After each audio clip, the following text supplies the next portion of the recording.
Studybell, belajar daring lewat YouTube. Belajar menyenangkan mengenai rangkuman materi, pembahasan materi, kumpulan soal, informasi pendidikan.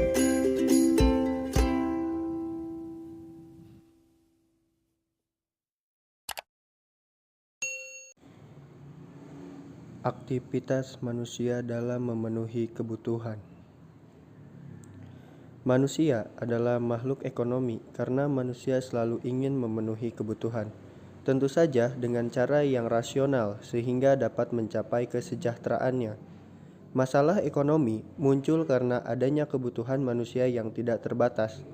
Sedangkan alat pemuas kebutuhan yang berupa barang dan jasa terbatas adanya. Ketidakseimbangan antara kebutuhan dan ketersediaan alat pemuas kebutuhan itu disebut kelangkaan. Kelangkaan adalah suatu keadaan di mana kebutuhan manusia yang tidak terbatas dihadapkan pada alat pemuas kebutuhan yang terbatas. Kebutuhan adalah suatu keinginan terhadap suatu barang atau jasa yang menuntut adanya pemenuhan. Apabila tidak dipenuhi, maka akan mempengaruhi kehidupan. Kebutuhan menurut intensitasnya yaitu ada primer, sekunder, dan tersier. Kebutuhan menurut sifatnya yaitu kebutuhan jasmani, kebutuhan rohani. Kebutuhan menurut waktu pemenuhan yaitu kebutuhan sekarang dan kebutuhan yang akan datang. Kebutuhan menurut subjeknya yaitu kebutuhan individu dan kebutuhan kelompok. Kebutuhan primer atau kebutuhan pokok adalah kebutuhan yang harus dipenuhi karena bila tidak dipenuhi akan mempengaruhi kelangsungan hidup. Contoh, kebutuhan makanan.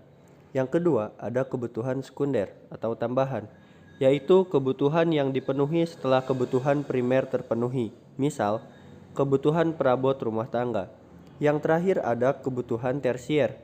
Kebutuhan tersier adalah kebutuhan yang pemenuhannya dapat ditunda. Kebutuhan tersier dipenuhi setelah kebutuhan sekunder terpenuhi. Misal kebutuhan akan barang mewah seperti perhiasan, mobil, rumah mewah, dan lain sebagainya.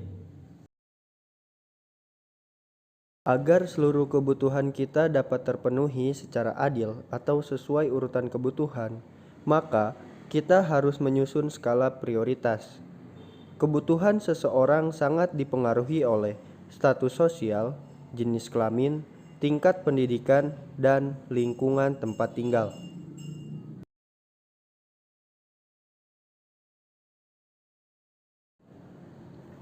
Macam-macam barang menurut cara memperolehnya antara lain ada barang ekonomis, bebas, dan barang elit. Barang ekonomis yaitu barang yang jumlahnya terbatas, sehingga untuk mendapatkannya dibutuhkan pengorbanan seperti biaya, tenaga, waktu. Misalnya, sepatu dan alat sekolah.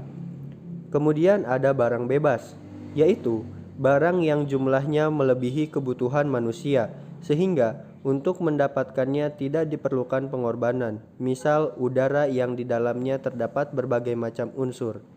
Namun demikian, pada saat seseorang terserang sakit sesak nafas, bagian dari udara yang berupa oksigen yang semula merupakan barang bebas akan berubah menjadi barang ekonomis. Kemudian ada barang elit, yaitu barang yang jumlahnya berlebihan sehingga harus dikurangi. Api dan air pada kondisi normal dapat digolongkan sebagai barang bebas.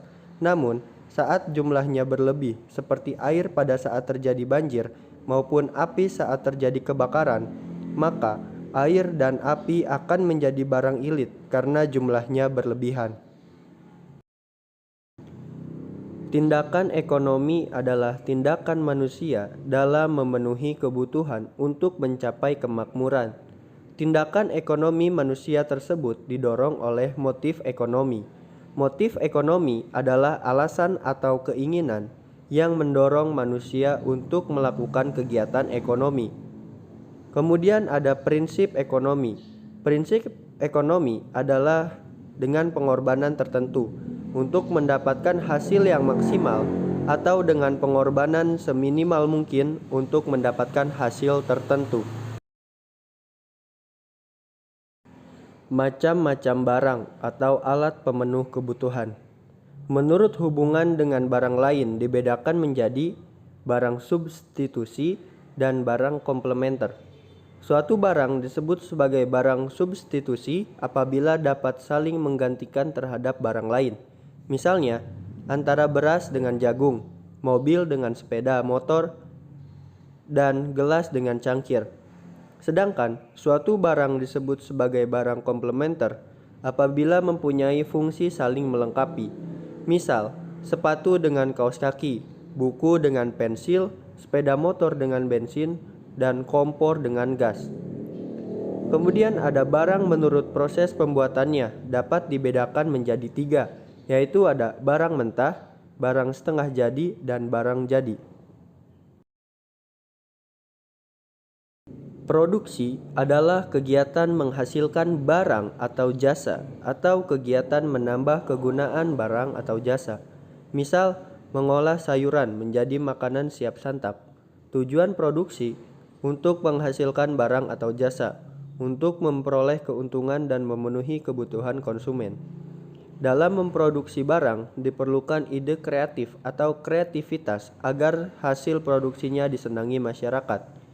Kreativitas adalah kemampuan seseorang untuk menciptakan sesuatu yang baru, baik itu berupa gagasan maupun karya nyata yang relatif berbeda dengan apa yang telah ada sebelumnya.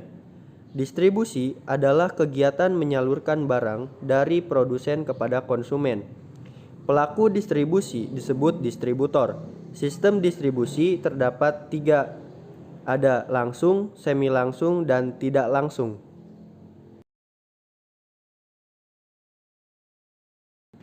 Konsumsi adalah kegiatan memakai, menggunakan, atau menghabiskan kegunaan barang atau jasa, baik secara berangsur-angsur atau sekaligus habis. Tujuan orang melakukan kegiatan konsumsi adalah untuk memenuhi kebutuhan. Konsumsi menurut tujuan dibedakan menjadi 2, yaitu konsumsi produktif dan konsumsi akhir. Permintaan adalah jumlah barang yang ingin dibeli oleh masyarakat dengan berbagai tingkat harga tertentu. Kemudian yang terakhir ada penawaran. Penawaran adalah kesediaan penjual untuk menjual berbagai barang pada berbagai tingkat harga dalam waktu tertentu. Oke semuanya, untuk materi di video kali ini sudah selesai, dan jangan lupa untuk subscribe channel Study Bell agar saya semangat lagi untuk membuat video-video mengenai informasi pembelajaran daring melalui YouTube Study Bell. Dan jangan lupa like and share.